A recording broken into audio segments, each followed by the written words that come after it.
और असल चीज़ क्या है, मैंने आपको लास्ट जब इंडिया के अगेंस्ट ये खेल रहे थे और जयसूर्या को एज अ कोच ये लेकर आए थे, तो मैंने इसकी बॉडी लैंग्वेज देखकर ये बात की थी कि ये वो श्रीलंका नहीं है जो पिछले इतने अरसे से हार रही है। इसके अंदर वो पैशन, वो एनर्जी नज़र आ रही है जो किसी ज़माने में श्रीलंका का जो है ना खासा हुआ करती थी। अब वो चीज़ हमें देखने को मिल रही है। मेरा ख्याल है बड़े अरसे के बाद श्रीलंका ने 600 रन किया होगा किसी क्वालिटी साइड के अगेंस्ट अपने ही मुल्क। Viewers, welcome to all of you on my YouTube channel Cric Chat. मैं उम्मीद करता हूँ कि आप सब खैरियत से होंगे। व्यूवर्स, आज की वीडियो में हम बात करेंगे 2 टेस्ट मैचेस की जो इस वक्त चल रहे हैं। आज फर्स्ट डे था इंडिया वर्सेस बांग्लादेश, और ऐसे ही बात करेंगे न्यूजीलैंड वर्सेस श्रीलंका। आज सेकंड डे था टेस्ट मैच का। दोनों मैचेस के बारे में बताएंगे कि क्या रहा आज का हाल और किस टीम का रहा पलड़ा भारी। तो मेरे साथ हैं हमज़ा से जानते हैं सबसे पहले जो आज मैच खेला गया इंडिया वर्सेस बांग्लादेश। आज उसका फर्स्ट डे था। पहले उसकी मैच समरी जानते हैं, उसके बाद फिर आगे फर्दर उस पर डिस्कशन करेंगे। फिर हम बात करेंगे न्यूजीलैंड और श्रीलंका के मैच की। अगर हम सबसे पहले बात कर लें इंडिया वर्सेस बांग्लादेश के सेकंड टेस्ट मैच की, जो आज कानपुर में स्टार्ट हुआ, डे 1 था। इंडिया ने टॉस जीत के पहले बॉलिंग करने का फ़ैसला किया, और जो ओवरकास्ट कंडीशन थी उसकी वजह से बॉलिंग करने का फ़ैसला किया।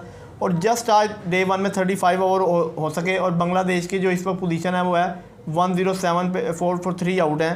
मोमिनुल हक और मुशफिकुर रहीम जो हैं क्रीज पर मौजूद हैं। और देखा जाए तो शादमान इस्लाम ने 24 रन किया है। 31 जो उनके कैप्टन है शांटू, उन्होंने रन किया है। और 2 विकेट जो है कायदीब ले सके हैं, और एक रविचंद्रन अश्विन ने लिया विकेट। मुशफिकुर रहीम अभी क्रीज पर मौजूद है, अभी आए हैं। और साथ उनके मोमिनुल हक बैटिंग कर रहे हैं 40 पे, 81 बॉल्स पे 40 पे खड़े हुए हैं। तो ये है कि आज मैच बहुत शॉर्ट हुआ, जस्ट 35 ओवर ही हो सके। तो हम बात करते हैं कि जैसा कि कल अब जब डे 2 खेला जाएगा, अभी वैसे फर्स्ट 3 डेज़ में बताया गया ऐसे ही बारिश की प्रेडिक्शन। अब शायद कल आज 35 ओवर हुए हैं, तो शायद कल 60 प्लस ओवर हो सके कि कल बेहतर हो जाए कंडीशन। तो ये कल देखना होगा। जैसा कि इंडिया ने टॉस जीत के जो बॉलिंग करने का फ़ैसला किया, उसकी वजह यही है कि ओवरकास्ट कंडीशन थी। और जैसा कि 2 विकेटें आप देखें इन्होंने अर्ली निकाल भी दी, उसके बाद पार्टनरशिप गई शांटू की और मोमिनुल हक की। वो 50 रन की पार्टनरशिप गई, उसके बाद जो है वो आउट हुए शांटू। तो अब मोमिनुल हक और मुशफिकुर रहीम क्रीज पर मौजूद है। नहीं, लेकिन मेरा जो इस पर क्वेश्चन है, मुझे नहीं लगता कि यानी कि ये ठीक डिसीजन था। यानी कि बांग्लादेश हल्की साइड है तो शायद इतना ज़्यादा प्रॉब्लम ना करे ये डिसीजन। अदरवाइज़ ये मेरा नहीं ख्याल इतना कोई अच्छा डिसीजन था। उसकी वजह ये है कि आप देखें ना कि 35 ओवर्स हुए हैं और 2 विकेट्स लिए आकाशदीप ने और 1 विकेट लिया अश्विन ने। तो अगर तो फास्ट के लिए कुछ मदद होती या कुछ होता, तो मेरा ख्याल है सबसे पहले तो बुमराह को और सिराज को विकेट निकालनी चाहिए थी। बुमराह और सिराज नहीं विकेट निकाल सके। हाँ जी, कि 9 ओवर में 19 रन दिया बुमराह ने। रन तो नहीं दिया पर विकेट नहीं ले सके। असल में टेस्ट में रन्स तो मैटर ही नहीं करता कि रन्स आप थोड़ा दे रहे हैं, ये ज़्यादा असल विकेट होती है। तो विकेट नहीं निकाल सके, इसका मतलब ये है कि कोई खातिर ख्वाह कोई इतनी ज़्यादा यानी कि फास्ट के लिए कोई हेल्प नहीं थी। हाँ, बस ये है कि ओवरकास्ट कंडीशन थी, उसको देखते हुए इंडिया ने फैसला लिया है। लेकिन मुझे लगता है कि इंडिया को ये फैसला जो है प्रॉब्लम कर सकता है अगर बांग्लादेश जो है कल आकर बैटिंग करता है और वो रन्स कर लेता है 300 प्लस। अगर तो बांग्लादेश कल आता है और आते ही उसकी लाइन लग जाती है और वो आके 200 के अंदर आउट हो जाता है, फिर तो इंडिया के पास चांस है कि वो इजीली रन्स बनाकर यानी कि लीड ले लेगा। लेकिन जैसे आपने पॉइंट आउट किया कि रेन फैक्टर, तो रेन फैक्टर अगर कल भी रहता है और कल भी 40-50 ओवर का खेल होता है और नेक्स्ट डे भी, तो फिर तो ज़्यादा चांस है ये टेस्ट मैच ड्रॉ की तरफ जाएगा। इसी वजह से इंडिया ने जो है टॉस जीत के बॉलिंग करने का फैसला किया कि हम इनको आउट कर लें या तो जल्दी, और फिर एक इनिंग्स में ही इतनी लीड ले जाएं कि ये हमें दूसरी इनिंग जो है लेनी ना पड़े। देखिए, वो तो दोनों सूरतों में हो सकता था ना कि अगर इंडिया पहली इनिंग्स में भी खेल के रन ज़्यादा कर देता है, हाँ जी, तो दूसरी 2 इनिंग्सों में आप उन्हें गिरा सकते हैं कि उनको अलाउ ही ना करें उनको ज़्यादा रन करना। लेकिन आज पहली इनिंग्स की निस्बत यानी कि पिछले टेस्ट की निस्बत बांग्लादेश कदरे बेहतर खेला है। कि वरना यानी कि आप ये देखें कि जिस तरीके से फर्स्ट इनिंग्स में तो 149 पर जो है फुल टीम ही ऑल आउट हो गई थी। आज बेहतर खेले हैं आज। अब यह है कि उन्होंने बेहतर खेला है और 107 for 3 हैं। और दायरा जैसे भी मुशफिकुर रहीम और इस टाइम जो है मोमिनुल हक क्रीज पर मौजूद है, नीचे शाकिबुल हसन है, लिटन दास हैं और मेहदी हसन मिराज हैं। और एक बात जो बड़ी इंपॉर्टेंट है वो ये है कि इंडिया ने तो अपनी टीम वही रखी है। इंडिया 3 पेसर और 2 स्पिनर से गया, लेकिन सेम टीम है। बांग्लादेश ने जो है वो टीम चेंज की है। उन्होंने फास्ट बॉलर भी चेंज कर लिया, तस्कीन अहमद को भी रख दिया और नईद राना को उसकी जगह खालिद अहमद है कोई ऐसे ही, और ताजुल इस्लाम को लिया। मतलब देखें ना, उन्होंने अपना एक पेसर कम कर लिया, अपना स्पिन डिपार्टमेंट उन्होंने मजबूत किया है। हाँ जी, क्योंकि उनको कहीं ना कहीं ये लग रहा है कि भाई यानी कि विकेट में स्पिनर के लिए हेल्प होने वाली है। और इंडिया के इस डिसीजन से उनको फ़ायदा ये हो सकता है कि अगर मैच होता है और वो रन्स कर लेते हैं तो ज़ाहिर है फोर्थ डे इंडिया के पास जाएगा, हाँ जी, यानी कि फोर्थ इनिंग्स बैटिंग करनी पड़ेगी तो मुश्किल हो सकती है, क्योंकि उनके पास 3 स्पिनर होंगे, तेजुल इस्लाम भी होंगे, शाकिबुल हसन भी होंगे, मेहदी हसन मिराज भी होंगे।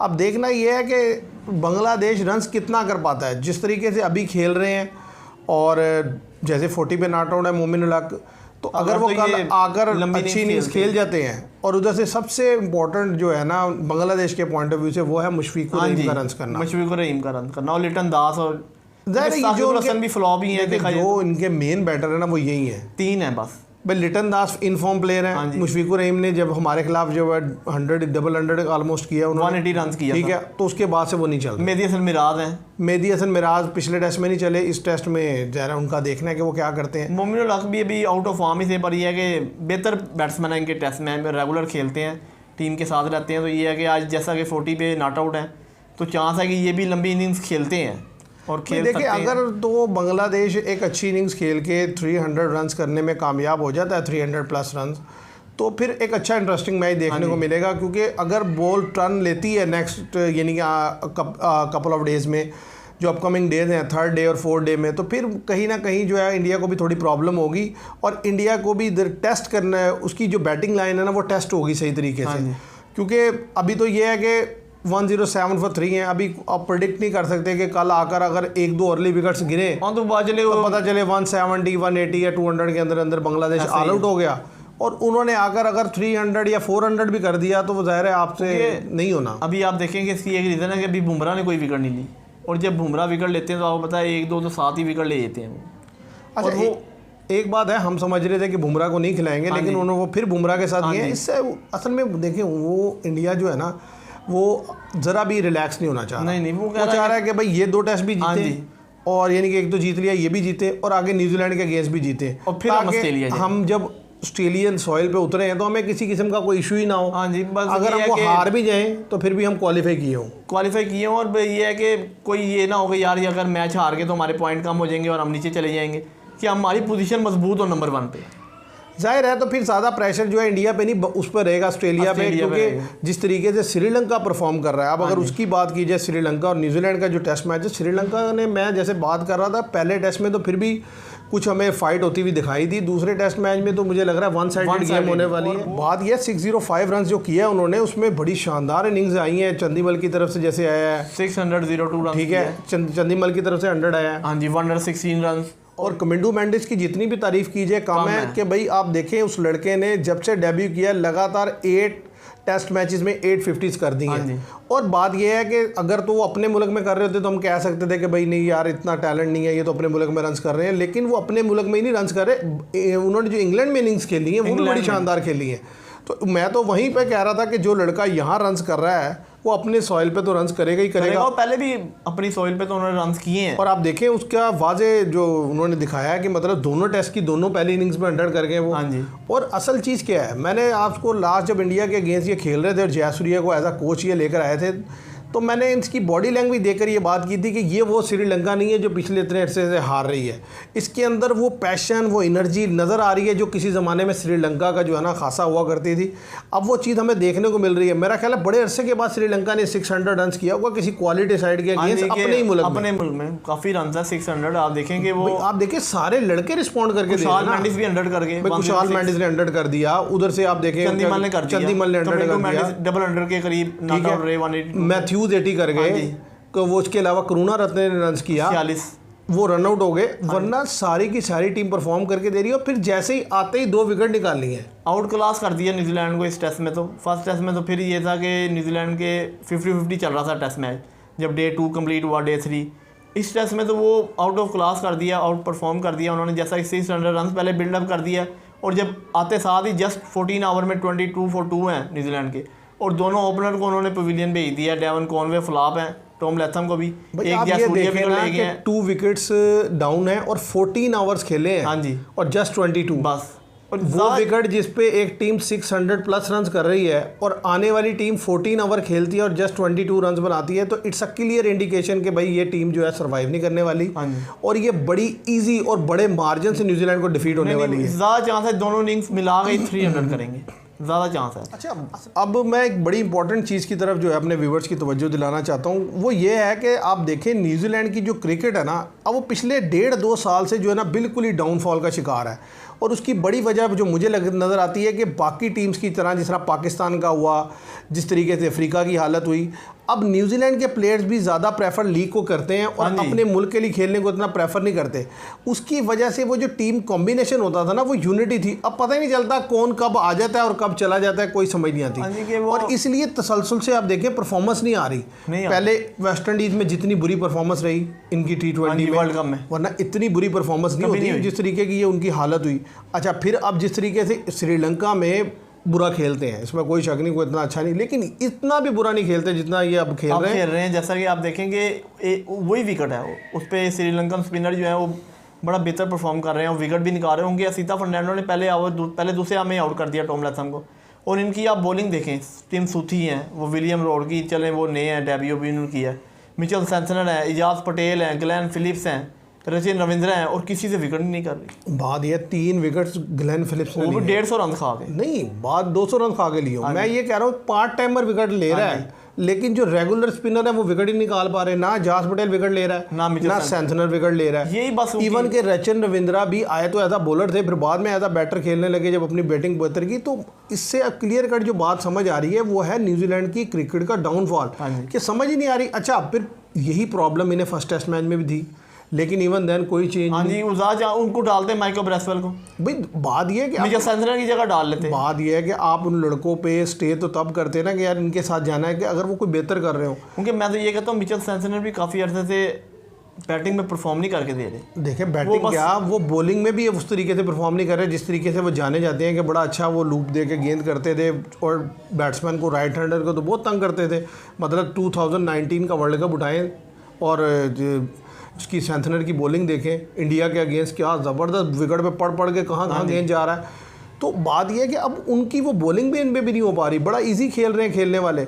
और दूसरी चीज़ ये है कि आप की बैटिंग क्या कर रही है, मतलब डेवन कॉनवे पिछले इतने अरसे में ना ODI, ना T20, ना टेस्ट मैचेस किसी में भी रन नहीं कर रहे, किसी में भी। तो वो अपनी जो वीकनेसेस है उस पर काबू ही नहीं कर पा रहे। और न्यूजीलैंड यानी कि वो ऐसी बिखरी टीम लगती है कि जैसी मतलब वेस्ट इंडीज़ नहीं होती थी किसी ज़माने में, कि पता ही नहीं कि क्या खेलना है क्या नहीं खेलना। 600 रन करा दिया, 22 पे आकर 2 हो गए। बात ये न्यूजीलैंड जब खेलती थी तो भाई वो हल्के स्पिनर से भी स्पिन ट्रैक पे दूसरे को भी फंसा लेती थी, अगर खुद नहीं रन कर पाती थी दूसरे को भी नहीं करने देती थी। बस इतना रन हो, मिनिमम 300 350, आपने तो 600 रन करवा दिया। और अभी भी उनकी ऑल टीम आउट नहीं हुई, 5 खिलाड़ी आउट हुए और अभी 2 मेन बैट्समैन क्रीज पर मौजूद थे, कुशाल मेंडिस और वो। ये अफसोस की बात तो ये है, देखिए 3 विकेट्स ली ग्लेन फिलिप्स ने 5 में से, 1 विकेट ली जो टिम साउदी ने, 1 रन और 1 रन आउट। तो मतलब आपका कोई स्पिनर प्रॉपर विकेट नहीं निकाल सकता, ना आपका स्पिनर और ना आपका फास्ट। अब आपको क्या लगता है, यानी कि श्रीलंका के पॉइंट ऑफ व्यू से तो उनके इस मैच में प्लस ही प्लस हैं भाई, पॉजिटिव ही पॉजिटिव है। जिस तरीके से उसकी बैटिंग रिस्पॉन्ड कर रही है, जिस तरीके के उसके बॉलर रिस्पॉन्ड कर रहे हैं। देखें ये जो असीता फर्नांडो है ये अच्छे बॉलर है, हाँ जी, ये रेगुलर खेल रहे हैं और अच्छा परफॉर्म करके दे रहे हैं। अच्छा, ये प्रभा जयसूर्या ये इस तरह का स्पिनर है कि इन्हें किसी भी ट्रैक पे आप खिलाएंगे ये अच्छी गेंद करेंगे, क्योंकि इनकी लाइन और लेंथ बड़ी अच्छी है। और इसी तरह जो बाकी बॉलर हैं ज़ाहिर है वो उतने क्वालिटी वाले नहीं हैं, लेकिन वो लंका में उन्हें जो है फेवर करके दे रहे हैं, बेहतर बॉल कर रहे हैं। आहिस्ता आहिस्ता लंका अपने वो एरियाज फिल करता जा रहा है जहाँ उसे प्रॉब्लम हो रही थी। देखिए लंका में एक शुरू से मैं प्रॉब्लम की बात करता था कि लंका का मिडल ऑर्डर बड़ी तेज़ी से गिरता था। हाँ जी, अब जब से यानी कि लंका के मिडल ऑर्डर में ये कमिंडो मेंडस आके सेट हुए हैं, ठीक है, उनको देखा देखी जो है मैथ्यूज़ ने भी रन्स कर रहे हैं, उसी तरीके से धनंजय जो रन्स कर रहे हैं, चंदीमल भी रन्स कर रहे हैं। तो वो जो मिडल ऑर्डर एक प्रॉब्लम कर रहा था ना उनका, वो मिडल ऑर्डर स्ट्रॉन्ग हो गया। और ऊपर टॉप ऑफ द ऑर्डर जो है निशांका नहीं चले, लेकिन अच्छे प्लेयर हैं। नहीं निशांका ने जो लास्ट टेस्ट में जो इंग्लैंड के अगेंस्ट उनकी शानदार इनिंग्स थी। तो वो जो 6-7 प्लेयर है ना बैटिंग में वो बड़े ज़बरदस्त होंगे। अच्छा, बॉलिंग में प्रभा जयसूर्या स्पिन में एक्सीलेंट है, इसी तरह ये असीता फर्नांडो ये लड़का अच्छा गेंद कर रहा है। हाँ, 2-3 फास्ट या 1-2 स्पिनर उन्हें भी चाहिए जो उनके नीचे मज़ीद बॉलिंग को स्ट्रेंथ देंगे। अगर वो उनके पास आ जाते हैं, कोई लड़का सेट हो जाते हैं, तो फिर तो आप समझे कि आहिस्ता आहिस्ता श्रीलंका जो क्रिकेट है ना वो बेहतर होती हुई हमें नजर आएगी, और वो नज़र आ भी रही है। जैसा कि उन्होंने फर्स्ट टेस्ट जीत लिया इधर और लास्ट टेस्ट इंग्लैंड में जीता है, 2 टेस्ट मैचेस जीत लिए और ये तीसरा जीतने जा रहे हैं। अब तो ये बड़ी अच्छी बात होगी कि आपको क्या लगता है आप जानेंगे? मेरा तो यही है कि कल न्यूजीलैंड बहुत भी खेला तो टी तक आउट हो जाएगा, कल आउट हो जाएगा टी तक, और कल ही दूसरी वाली लेने आ जाएगी न्यूजीलैंड, और ज़्यादा चांस है परसों जो है ना डे 4 पे इनका टेस्ट जो है कंप्लीट हो जाएगा। ज़्यादा चांस तो यही है कि डे 4 तक जो है न्यूजीलैंड को वो आउट कर देंगे दोनों इनिंग्सों में, क्योंकि बात यह है कि इतना ज़्यादा रन्स के बाद एक तो एक्स्ट्रा ऑर्डिनरी प्रेशर आ जाता है। हाँ जी, और जाहिर है, और न्यूजीलैंड का सबसे बड़ा प्रॉब्लम यह है कि उसका कोई भी लड़का जो है खातिर खा को बड़ी परफॉर्म इनिंग्स तो खेल ही नहीं रहा। विलियमसन जो है नहीं परफॉर्म कर पा रहे, इसी तरह से डैरल मिचेल नहीं कर पा रहे। तो जब लड़का परफॉर्म ही नहीं कर पा रहा तो जाहिर है किसने लेके चलना है टीम को? तो अब ज़्यादा चांस यही है कि वो इजीली डिफीट हो जाएगी उनको। आप देखिए ना कि आज डे 2 का एंड हो गया है, अब डे 3 में आज भी स्पिनर को बात चल रहा है, मदद मिल रही थी उनके श्रीलंकन स्पिनर को, आपने देखा है, कल और ज़्यादा मिलेगी। भाई देखिए ज़्यादा चांस है कि दोनों दिन न्यूजीलैंड जो है उसको बिल्कुल ही ऑफ कलर नजर आए वो। हाँ जी, और उनको आउट परफॉर्म कर दिया श्रीलंका ने अपनी बॉलिंग से भी। देखिए बॉलिंग अभी 14 ओवर्स किए उसी में पता चल गया, और बैटिंग से भी। अब कल का जो इनका तो है वो सिनेरियो वाजे नजर आ रहा है कि क्या नजर आ रहा है कि वो ज़्यादा चांस। आप बांग्लादेश के और इंडिया के मैच को कैसे देखते हैं कि कल जो है यानी कि उसका सेकंड डे होगा, अगर मैच होता है, एक तो ये है कि बारिश हो जाती है, वो तो ज़रा कुछ नहीं किया जा सकता, लेकिन अगर मैच होता है तो आपको क्या लगता है क्या बांग्लादेश इस पोजीशन में है, या वो मतलब इस काबिल होंगे कि वो रन्स कर पाएँ 300 प्लस? 250 के राउंड अबाउट रन करेंगे, ज़्यादा चांस है। ये 300 भी करना मुश्किल है उनके लिए। 300 जब भी करेंगे जब या तो मुशफिकुर रहीम क्रीज पे मौजूद रहें, या तो लिटन दास और मेहदी हसन मिराज में से ये पार्टनरशिप उनकी बिल्ड होगी तो फिर है चांस, वरना 250 के राउंड अबाउट ज़्यादा चांस है इंडिया इनको बॉल आउट कर देगा। अच्छा, मुझे एक चीज़ लगती है कि अगर कल सुबह मैच स्टार्ट होता है और लंच तक अगर ये अपनी विकेट बचा लेते हैं, एक आधी विकेट ही देते हैं, और ये लंच तक यानी कि 200 के राउंड चले जाते हैं 4 विकेट पे, फिर ये रन्स जो है ना 300 प्लस कर जाएंगे। अगर कल आते ही अर्ली ऑन इनकी 1-2 विकेट गिर गई 10-20 रन्स में, फिर मुझे नहीं लगता कि ये कम बैक करेंगे। फिर ज़्यादा चांस ये है कि इनकी सारी टीम जो है ना 200, 220, 30 के अंदर बोल्ड आउट हो जाएगी। अब देखना ये है कि जो मोमिनुल हक हैं वो कैसा खेलते हैं और मुशफिकुर रहीम कैसे खेलते हैं, क्योंकि ये दोनों अगर मुशफिकुर रहीम क्रीज पर खड़े होते हैं तो उनका एक खेलने का स्टाइल ऐसा है कि वो फास्ट और स्पिन दोनों को अच्छा खेलते हैं, बेहतर खेलते हैं, और वो ये है कि स्कोर बोर्ड को भी चलाते रहते हैं। और यही बात है लिटन दास की कि भाई लिटन दास का भी ये है कि वो स्पिन के अगेंस्ट भी और फास्ट के अगेंस्ट भी अच्छा खेलते हैं, बेहतर खेलते हैं। तो देखना ये है कि अब क्या बांग्लादेश 300 प्लस रन कर सकता है? मुझे लगता है 50-50 है, 50-50। और ये क्रूशियल मूवमेंट होगी जो फर्स्ट 1 आवर का जो मैच होगा ना कल कानपुर में, हाँ जी, वो बड़ा इंपॉर्टेंट है। अगर उस फर्स्ट आवर में जो बांग्लादेश है वो विकेट नहीं देता, रन 30-40 बनाता है, फिर बेहतर हो जाएगा। फिर मुझे लगता है कि वो इतना रन्स कर लेंगे कि अच्छा फाइटिंग मैच देखने को मिलेगा। और अगर हाँ वो पहले फर्स्ट आवर में ही आते ही उनकी 1-2 विकेट गिर जाते हैं तो फिर इंडिया हावी हो जाएगा, जैसा कि अलाउ नहीं करेगा सेटल डाउन होना। तो व्यूअर्स देखते हैं कल क्या बनता है। आज के लिए इतना ही, उम्मीद करते हैं आपको पसंद आएगी। वीडियो पसंद आए तो उसे लाइक कीजिएगा, शेयर कीजिएगा, चैनल को सब्सक्राइब कीजिएगा। Thank you very much.